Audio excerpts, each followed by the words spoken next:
Hello friends, मेरे YouTube channel fearless investment in stock market में आप सभी दोस्तों का स्वागत है। कोरोना काल से लोगों का रुझान शेयर मार्केट की ओर आया है। कोविड के बाद में अचानक और कोविड के साथ मार्केट के अंदर डीमैट अकाउंट कंटिन्यू ओपन होते जा रहे हैं। एक रेशियो की अगर आप मेरे से मानो तो रेशियो आया है जो गवर्नमेंट का है कि 25 लाख अकाउंट पर मंथ खोले जा रहे हैं, डीमैट अकाउंट जो किसी भी ब्रोकरेज हाउसेज में हो सकते हैं। तो कोविड के बाद में लोगों को पैसे की आवश्यकता हुई, बेरोजगारी दर बढ़ती गई, तो लोगों ने शेयर मार्केट की तरफ अपना रुझान बढ़ाया।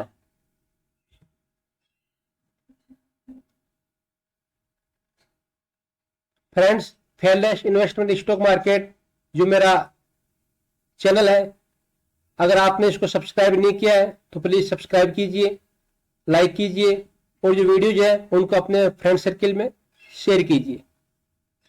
अगर आपको मेरे वीडियोज देखने हो जिनका लिंक मैं डिस्क्रिप्शन में दे रहा हूं, आप लोग वीडियोज देख सकते हो। और फ्री डीमैट अकाउंट खोलना हो तो उसका लिंक भी मैं डिस्क्रिप्शन में दे रहा हूं। ओके फ्रेंड्स, जीवन में सबसे ज्यादा रिस्क कौन उठाता है? आप सब जानते हो कौन उठाता है? किसान, गरीब किसान। कभी बाढ़ की चपेट में आ रहा है, कभी कर्ज की चपेट में आ रहा है, कभी फसल का अच्छा भाव नहीं मिल पा रहा उसकी चपेट में आ रहा है, कभी बेचारा सूखे की चपेट में आ रहा है। तो मैं आपको बताना चाहता हूं, जितना रिस्क ये उठा रहा है इतना रिस्क कोई भी नहीं उठा रहा। कब बाढ़ आ जाए, कब सूखा पड़ जाए, कब ओला वृष्टि हो जाए, किसी को कुछ नहीं पता है। तो फ्रेंड्स, शेयर मार्केट में ऐसा नहीं है कि ये सब कुछ अचानक हो जाए। उसकी एक भनक हमें पहले लगती जरूर है, मगर उस समय अपने पैसे को हम बाहर नहीं निकालते हैं और जिसकी मार हमें बाद में खानी पड़ती है। हमारे देश में निवेश कहां किया जाता है? आप लोगों ने देखा होगा, कामकाजी महिलाएं हो या फिर पेशेवर लोग हो, फिक्स डिपॉजिट में पैसा रखते हैं, आरडी रिकरिंग डिपॉजिट में पैसा रखते हैं, स्मॉल सेविंग्स करते हैं और इन्हीं को ये प्रायोरिटी देते हैं। क्यों? कारण है accurate return and without risk cover. इसमें कोई रिस्क नहीं है, जितना रिटर्न बताया उतना रिटर्न मिलेगा। मगर मैं आपको एक बात बताना चाहूंगा, आप ये नहीं जानते कि ब्याज दरों में आई गिरावट के कारण आपका जो रिटर्न है, जो एक्चुअल जो रिटर्न है, वो बहुत ही कम आपको मिल पा रहा है। तो मेरा कहने का मतलब यही है कि जो पैसा आपने जमा कराया है, जो आपकी कड़ी मेहनत की कमाई है, जो आपने दिन रात कमाकर क्लोज किया है, वो आरडी और एफडी में बढ़ नहीं रहा है, वो घटता जा रहा है। कब? अगर आप महंगाई दर को 60 में लेके एक्यूमुलेट करोगे, तब आपको इस बात का पता लगेगा कि आपने जो पैसा जमा करा रखा है, आरडी हो चाहे एफडी हो, वो उसमें कितना रिटर्न मिला है और महंगाई कितनी बढ़ी है। इसलिए मैं आपको कहूंगा कि आप आरडी और एफडी से थोड़ा परहेज करके हल्का सा रिस्क लीजिए। शेयर बाजार में निवेश के आसान तरीके हैं।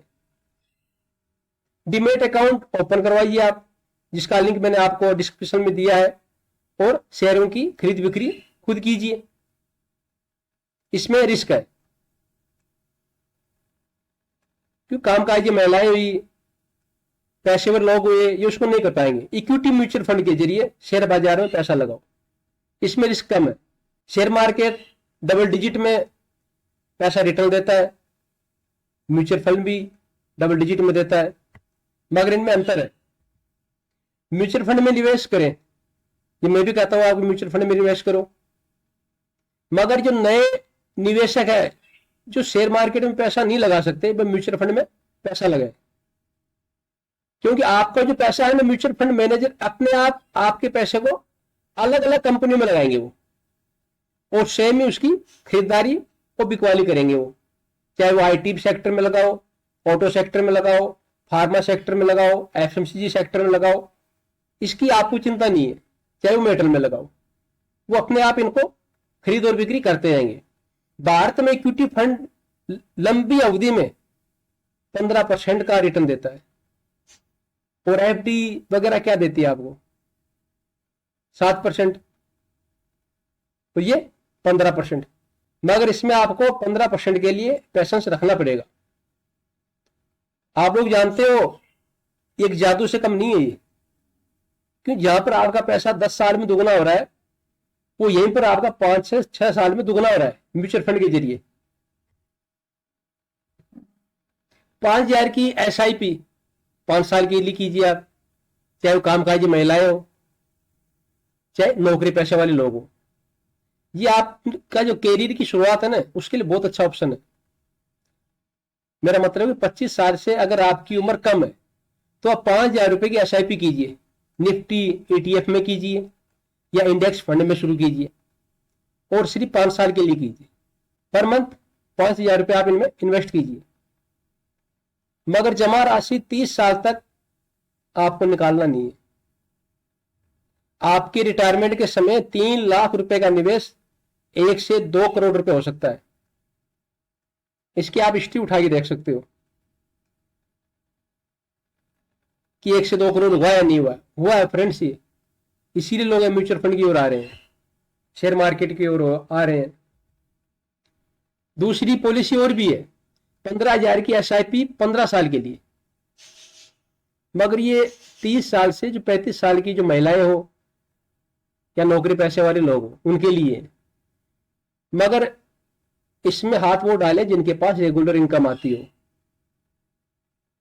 30 से 45 साल की उम्र में 15,000 की SIP निफ्टी ETF या इंडेक्स फंड में शुरू कीजिए आप। 15,000 की अगर आपके पास रेगुलर इनकम आती है, वो मैंने फोकस किया आपके ऊपर, आपके खाने पीने के बाद में जो पैसा बचता है वही आप इसमें लगाना। खाने पीने वाला पैसा इसमें कभी नहीं लगाना। सब का सब जितना भी आपका काम है कंप्लीट होने के बाद में पैसा लगा हुआ इसमें, और मात्र 15 साल के लिए पैसा जमा करवाएं।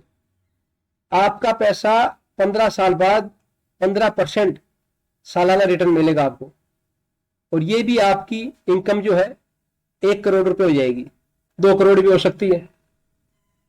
मगर तब जब आप इसमें SIP करोगे, थोड़ी थोड़ी SIP करोगे।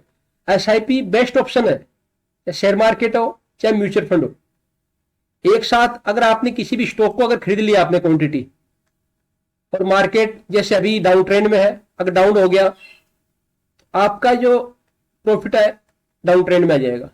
इसलिए आप यहां से हटाओ, इतना काफी है। SIP करो, थोड़ी थोड़ी करो। आप सीधे कंपनी की ऑफिस या वेबसाइट पर जाकर फंड खरीदना, इससे डायरेक्ट प्लान कहते हैं। या वेबसाइट पर जाइए, वहां से आप म्यूचुअल फंड में पैसा लगाइए। मगर एक बात और भी है, इसमें कोई आपको मार्गदर्शन नहीं करेगा, इसमें कोई गाइडलाइन कोई नहीं देगा आपको, ये आपका अपना रिस्क है। वहीं दूसरा तरीका है एडवाइजर, ब्रोकर या डिस्ट्रीब्यूटर के माध्यम से निवेश। इसमें आपके निवेश का एक हिस्सा ब्रोकरेज में जाएगा, यानी कुछ पैसा आपको देना पड़ेगा उनको जो आपका पैसा इन्वेस्ट कर रहे हैं, मगर इसमें आपको एडवाइज भी मिलती रहेगी। तो कुछ पैसा देने से अगर हमारा सारा पैसा बच रहा है डूबने से, तो वो ज्यादा बेटर है। आप उनको कुछ पैसा फीस उनको दे दीजिए। शेयर मार्केट में कितना पैसा लगाएं? सभी शेयर मार्केट की ओर आ रहे हैं, मगर ये पता है पैसा कितना लगाएं। 2 लाख है एक साथ लगा दिए, ऐसा नहीं होता शेयर मार्केट में। अपना पूरा पैसा आप कभी भी शेयर मार्केट में मत लगाओ। बहुत गलत धारणा है कि ये एक रात में दोगुना हो जाएगा, कभी नहीं होगा, जीरो भी हो सकता है अगर आप इंट्राडे करते हो।